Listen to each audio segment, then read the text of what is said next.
Yo, yo, yo, yo, yo, what is going on, CoD Familia? It is your boy BN, aka Mr. Kingdom Builder, and today I wanted to go over the most recently released dev feedback for January of 2024. This came out a day ago. We're going to read through this. Now, I did skim this a bit. Some of these are and have already been talked about or have already been clarified and or confirmed.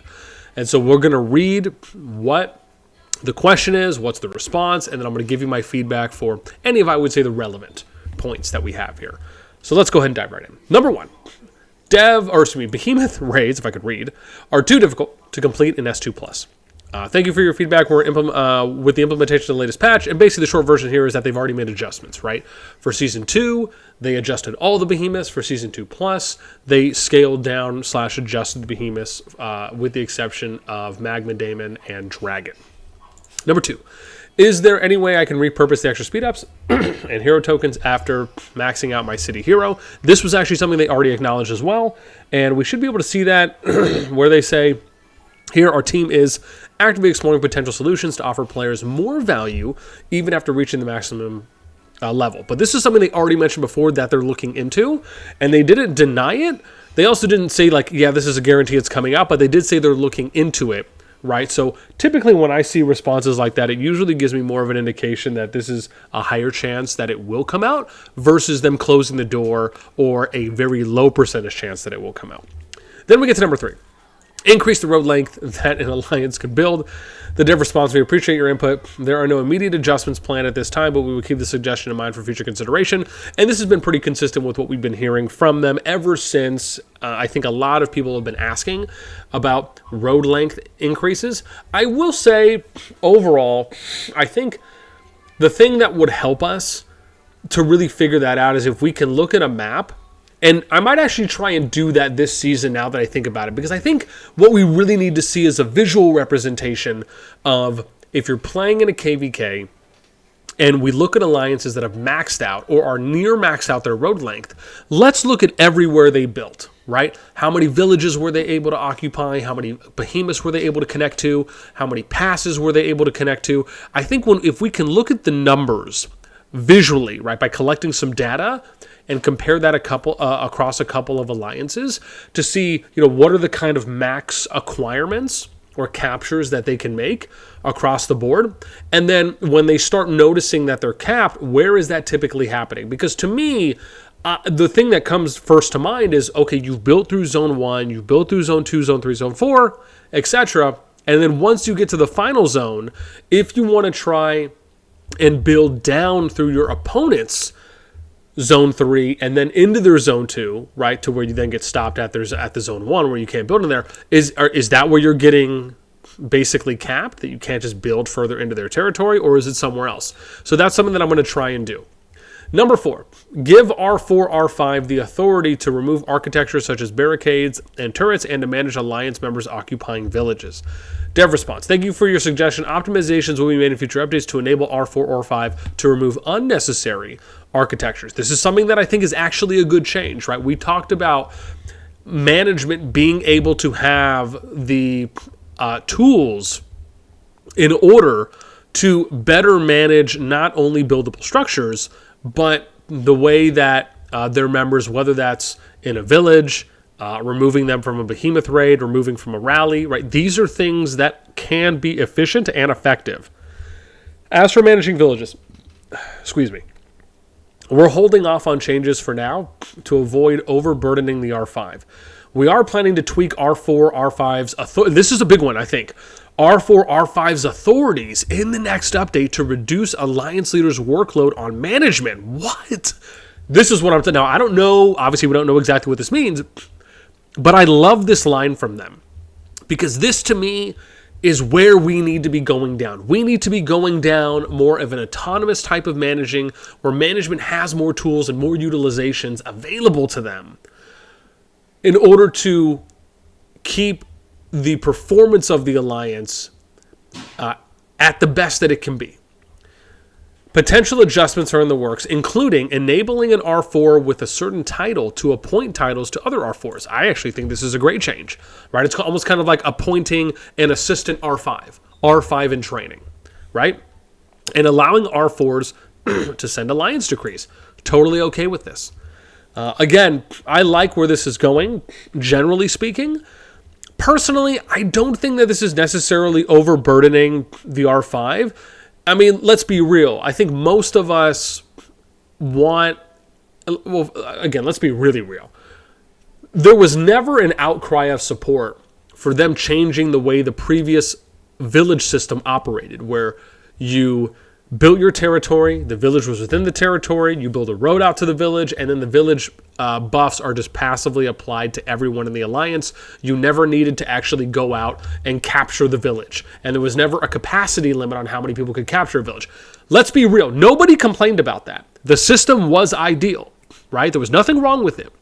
If anything, more people are in favor of the old system, of reverting to the old system, than they are with the current system. And this was shown basically the moment that this change was announced and then after it took effect. With that being said, given where we are now, yeah, does it need to be reverted? 100%. But if they want to take some kind of stepping stone as, again, if we want to say, kind of a Band-Aid, then an adjustment absolutely needs to be made. And the adjustment that needs to be made is that you need to remove the cap. There should not be a capacity on how many people can have villages. And I'm going to give you a couple reasons why with a main point here. Number one, and this is probably the most important point, is that by applying a cap on villages, all you are doing is creating a situation where it's the most valuable players versus the least valuable players in an alliance. Or another way to look at it, the spenders from high, medium, low down to free to play will get priority access to the more important villages over those that are tiers below in that hierarchy structure. On top of that, because you have capacities, you're now causing more work. Like, let's be real about this, right? Let's call it how we see it. Let's not dance around the issue. You want to avoid overburdening an R5? By putting a capacity on it, all you're doing is burdening them. And not even that, you're burdening their management team. Because you're now forcing them to have to create a system and start tracking data and apply that data to who is most deserving when it comes to higher level villages. That's all you're doing is burdening them. Again, let's work smarter, not harder. All this is all the village capacity and the fact that you can only have, the fact that you can have so many because of the capacity, and that you've removed this ability to just have them pass, and you have to go out and attack them, right? That's all it's doing. Again, man, we're working harder, not smarter with the way it is currently. Now, when we talk about adjustments, really what I think they should do is, if you want to have some type of light gatekeeping on the villages, where, for example, number one, you need to remove the capacity. That's number one. It just absolutely needs to be done. It's completely justifiable, given the explanation I just provided on why it needs to be reverted. However, the idea of going out and capturing the village, which is more of a kind of actionable sequence, right? A grindy type sequence. I'm okay with that. I would have been okay with that if that was just the one thing that they wanted to add, right? Because maybe, I get it, right? Maybe you just don't want things to be as automated, right? But I just want to point something out here, right? For anyone here who's curious, I'm going to give you a great point, and I want you to let me know if you feel that this is a contradiction of the game. Notice how they changed the way that villages operated from being passively applied, right, which is more of automated, compared to them making the change, which now creates an additional action that you have to do, almost two actions because you have a cap on it, right? But you actually have to then go take your troop out there, go and attack the village to then start getting the buff, as long as there's capacity available. But when you look at the skill usage change that they've done for automatic skill usage that you can enable, right? It went from you only being able to manually use it, and it went from manually being used to now you being given an option for automation. How about them apples, right? Very interesting when you notice the logic. Oh, yes, those are two different things. But the common denominators for those on how one is on this side and the other one's on this side, but then they say something like, we don't want to overburden the R5s. Do you guys get where I'm going with this? Does that make sense? Because it does to me. And those are things I wonder on, the direction of certain feature changes that we're seeing, but then we see words like this being said in responses, and this is respectfully and providing constructive criticism objectively. That just doesn't make sense, right? Okay, let's move on. Number 5. It's not fair that R4s can have titles with buffs, but R5 can't. To be honest, I don't actually think that this is not fair. I think this is just the way that it's been. And, I think it makes sense. I mean, I guess there's two ways of looking at it. You're the R5 of the Alliance.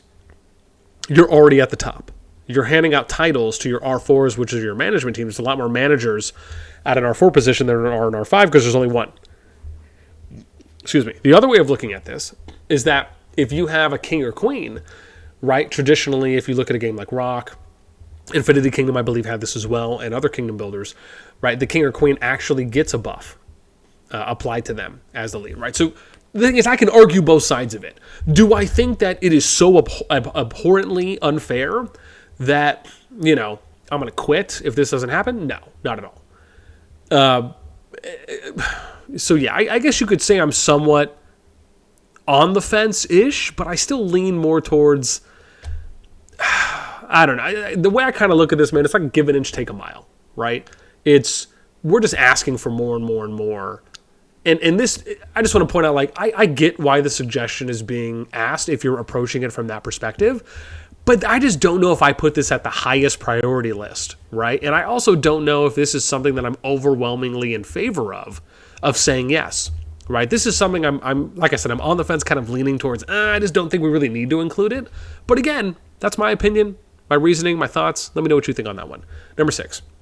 Give R5 the authority to kick Alliance members who don't follow commands during behemoth raids. To be honest, I'm 100% down for this, right? I'm actually even more down. Let's take this a step further, right? Let's really get into it here. It would almost be awesome if you could expand on that and deny specific players in your alliance access to behemoths. Or, let's actually turn this around. Let's make this more proactive instead of reactive. If you could assign members to the behemoth raid, and only the people on that list can access the behemoth by actually going into it. That would be cool. Now, yes, is that an extra action? Is it an extra step? Of course. But is it something that I think R5s would enjoy? Because really, at the end of the day, I'm talking like a checkbox format, right? Where you already know because remember, you're already doing the work beforehand, right? You're already reaching out to people. You're setting up the raid. You're figuring out who can join. You're getting a list together. You're basically doing 99% of the work already. All you have to do is click on the behemoth, right? Or for example, let's say you have that lair captured, and maybe there was an option where you could click on the bear or click on the behemoth, and then it could say something like, register party members. And then it just shows you a list of all your alliance members in alphabetical order, or you could sort it by alphabetical power or rank, and then it's just checkboxes. That's it. And then you click, and at the end you click a green check or a red X, and then if you click the green check, and you can adjust this as well, right? It's not like a one and done thing. But you submit it, and then anyone who's on that list can enter the behemoth raid, and then anyone who's not cannot enter it, right? That is something I like. Again, do I think that is something that's at the highest priority level? No, not at all. But I do like that because I think it's a little bit more of a quality of life. And bear in mind, this isn't every single alliance that is, complaining about this or has had these situations occur, but enough of them have to where this is something that is clearly being suggested by a number of people in management. And if you're an R4, R5, I want to hear what you think on that. Do you like that idea? Because I'm going to tell you right now, man, I'm all about hitting home runs out the park because your boy is solid. Okay, let's move on. Give every R4 the authority to send alliance decrees. They already mentioned that they're going to be adding that in. The Joyful Labor Talent should only work on legions that are composed entirely of transport units. We have taken note of this feedback and will implement the adjustment according in the next update. I mean, again, this makes sense. This was something that was complained about for that. And I'll see if I can show you guys. I don't know. Hang on. Let's see if I can show you guys this. Let me... Where do I have this? Okay, cool. Let's do this. Joyful... Sorry, let me... see if I can show you guys this real quick. I think it's I have to remember now. Joyful. I'll be looking for this for a minute because I forget where it is. Nope.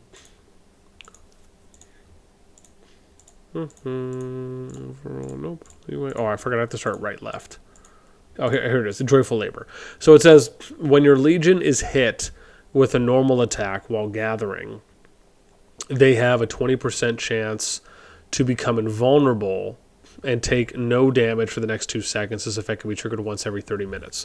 So basically the reason why people want this to be used as transport units, I believe it was, and I'm sure someone can give us some more details in the comments, but from what I understood is that basically non-gathering units or PvP units were being used to somewhat take advantage of this, right? So it says when your legion is hit with a normal attack while gathering, they have a 20% chance to become invulnerable and take no damage for the next 2 seconds. So an example of this would be, and this is in theory, right? I'm sure someone can confirm this, but if I had like a 200k march or a max march of mages or infantry, and I sent them to a gathering tile, right? And let's say I sent them to a gathering tile while we were in war, and there was armies on both sides. I send my unit in, and I start gathering.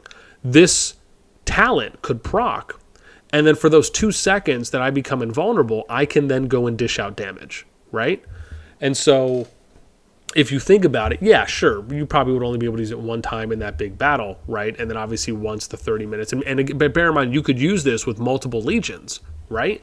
And now I don't know if this refreshes as well. Like, could you reuse this when the unit goes back into the city and comes back out? Or is the 30-minute timer passive, right? Or for example, passive for that particular hero, right? So you could only use this talent on each of those heroes, but still, if you think about that, I mean, you're basically, again, you are very much manipulating it, not in an ill-intended way. You're using it to the max. And I just want to point out, I think this is a good adjustment that's being made on this one. However, if it was being used in other ways, or if maybe my theory or my guess isn't entirely accurate, please let me know. Then let's go to number 9. Show the starting time of each quest in Augurzone. Thank you for sharing your feedback. We understand that you wish to plan ahead for each quest, but unfortunately there's not much we can do at the moment. The progress of quests in Augurzone is influenced by players' activities, and it differs from server to server. We can't foresee when quests will start or end on a specific server. So really, I don't know if this was exactly the question that this person was asking, but let me give you exactly what they should do, right? What they should do is provide a duration. And this is how you do it. So what they should do is, if I go on an Augurzone and it says quest or here, it should say duration or length of time, because all Augurzone chapters have a specific time or duration that they last. Is it 2 days? Is it 3 days? Right? Usually it's around there. So it should say that right here in this open space, the duration or how long this Augurzone lasts. That would be great. So again, the question itself can probably be interpreted a couple of different ways, but that's really how the question should have been worded, in my opinion, is can you list off the duration or how long each Augurzone chapter lasts once they start? That is something they absolutely need to add, because I think that would help a lot of people. And on top of that, it doesn't matter about any influence, because all of the Augurzone chapters all have a flat length of duration. Okay. Number 10, when relocating the city, the destination is often obstructed by darklings and resource points. Devs, we value your feedback, though we will not be able to address this issue in the near future. Our current design was crafted to steer clear of darklings tangled in battles with other players and resource points that are refreshed by Lucia's horn or being collected. We understand this may pose some inconvenience and apologize for the frustration it may cause. Our team will continuously be exploring an alternative solution to enhance your gameplay experience. So, I mean, do I somewhat get this? Because yeah, does it kind of suck in a sense where if you're fighting a war and you're out on the battlefield, and let's see if I can give an example here, right? For, and I'll just give an example based on, I guess here, right? This is okay. So let's say you're fighting each other across or opposite sides of the bridge. If you look at, for example, here, right? I could probably fit 1, 2, 3, right, maybe 4 along this line, probably more like 3. Same thing when you have resource nodes that are spawning here. Almost to a point where it would be great if RSS tiles, and I'm talking once a tower is down, where the system would recognize where the tower is, and it would create like do not spawn lines for RSS tiles that are on the edges of territory. That would be really cool. The other way of looking at it is that if you have Darklings or RSS tiles that are occupying spaces, it also can make it difficult if you're fighting a big war and you need to get as many players to TP there as possible. Now, on the flip side, remember that Darklings and RSS tiles can be killed and or collected. So, one way to anticipate for this is to start farming tiles and killing Darklings, but probably more specifically farming tiles, right? Because you can kind of time out the duration based on how many flags away you are from a fight. That's when you potentially go out and start gathering the RSS. Now, bear in mind the other way of looking at this as well, and I should put an asterisk on that last point, is that, you know, who's going to be out there gathering tiles when you're in the middle of a war? It doesn't make any sense, right? If there's active ongoing war, like if there's war happening here, I'm not going to go and start gathering RSS on this wood tile. So again, I understand what they're saying, because if you're in war, bear in mind, this has just kind of been the way that it's been, right?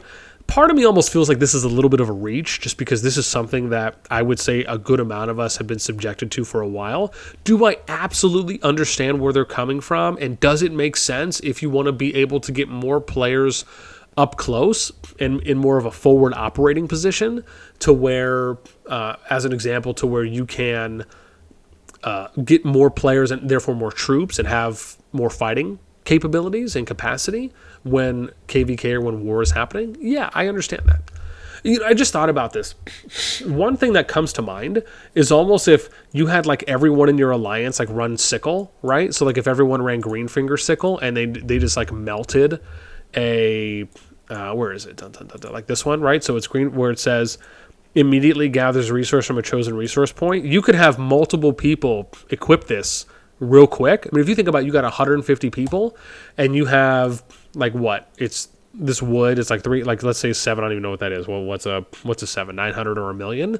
You have 3 or 4 people use a green finger sickle on here and you just immediately remove it, and then you have other people go around. I actually think that's kind of a nice workaround if you think about it. I don't know if anyone's thought of that. It just came to mind right now as I was thinking of this, but that's one way to clear RSS tiles incredibly fast, where you have 3 or 4 people or 5 depending on the level, and you just have each of them send the march in, click green finger sickle, gather the resources, and then leave. The next person goes in, does the same thing. That's a fast way to clear RSS tiles. And Darklings, I actually don't think it's a difficult thing, right? You just have some high level people hit them, so that, or you know, who's ever strong enough to hit them essentially, and then they'll make space for cities coming in. So this actually doesn't seem that bad really when I think about it, even though I understand where they're coming from. I just feel like they would have to think about that one a little bit more to figure out how they would even implement it. But again, if you have a different idea than I do, let me know in the comments down below. That, I think, is going to do it for us on this one. This has actually been a great dev. I don't know if I'd say a great dev feedback for January, but there are a couple things in here that I really like.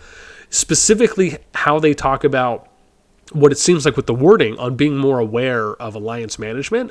And I'm curious if we're going to start seeing more of that be invested into throughout the game, because I think that's a great area to give a lot more quality of life attention to. With that in mind, that's it for me. As always, until next time, I'll catch y'all later.